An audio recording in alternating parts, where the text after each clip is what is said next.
Anjana Deore kitchen मध्ये तुमचं स्वागत आहे. आज मी तुम्हाला भजी करून दाखवणार.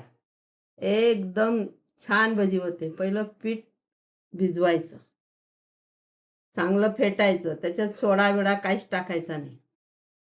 आणि त्यासाठी मी एक कांदा घेतला, मी कढीपत्ता घेतला, 3 मिरच्या घेतल्या आणि कोथिंबीर घेतली.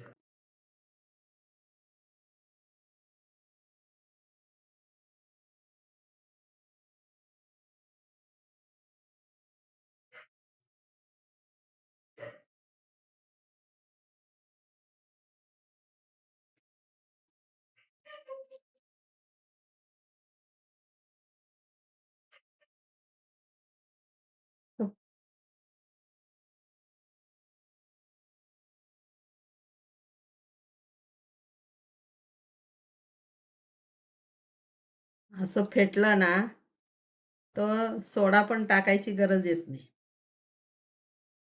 पिठाचा कलर पण बदलतो छानपैकी. झालं पाहिजे तयार. कलर बघा कसा पांढरा झाला फेटल्यामुळे बघा. की खुसखुशीत झाला बघा. असं फेटायचं पण 10 मिनिटं तरी फेटायचं. मिरची, कोथिंबीर, कढीपत्ता, कांदा सगळं टाकायचं. एवढ्या ओवा घ्यायच्या आणि त्या अशा चोळायच्या आणि टाकायच्या. आता फेटून झालं ना, त्याच्यात हे सगळं कालवायचं. एवढी हळद टाकायची, अर्धा चमचा, जास्त नाही टाकायची. कलर बदलू नाही द्यायचा. आणि एवढं हिंग टाकायचं.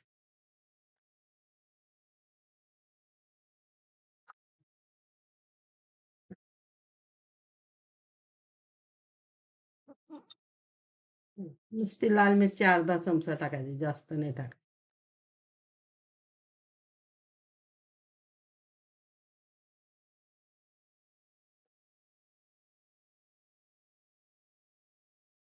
चवीनुसार मीठ.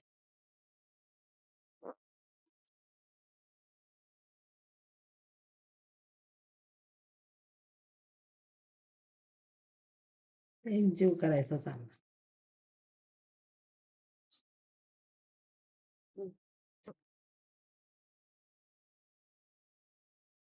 हे पीठ का फेटायचं? का भजी खुसखुशीत होते आणि चांगली. आपण जेव्हा सोडा टाकतो ती कशी फुगते, त्याच्यापेक्षाही जास्त फुगते. सोडा बिडा टाकायचंच नाही, असं फेटत राहायचं. मग मध्ये पण अशी मस्त रवेदार दिसते, जाळी पडलेली. हे बघा, असे धने आहेत ना, जाडे मोठे कुटायचे ना, असे टाकायचे.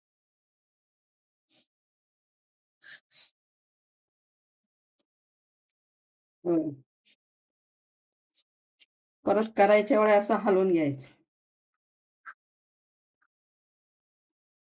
आता थोडं गरम तेल टाकायचं.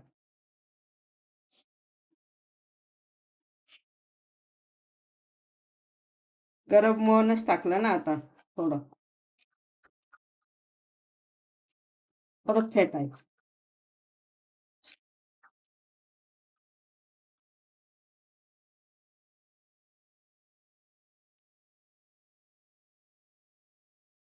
ठेवलं कढईमध्ये गरम व्हायला.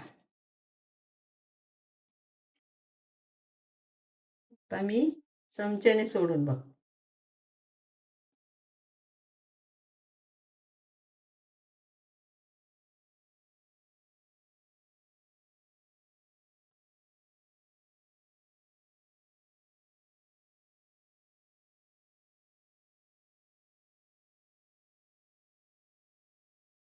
गॅस कमी करायचा, चांगलं तळू द्यायचं कुरकुरीत.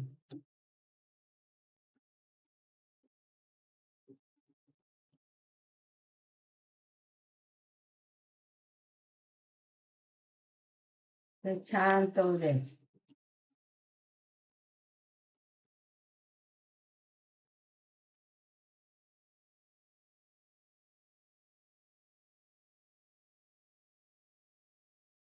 हे बघा, मी तुम्हाला आज भजी करून दाखवली. पहिलं डाळ भिजून फेटायची, 5-7 मिनिटं तरी फेटायची, मग अशी कुरकुरीत भजी होते आणि अशी तेल पण नाही राहत बघा याला.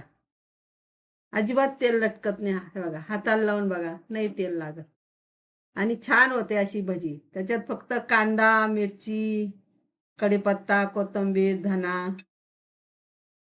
आणि ओवा, हे फार महत्वाचं, एवढंच टाकायचं. हिंग, हळद. कशी केली तुम्ही बघा, कमेंट करा, लाईक करा.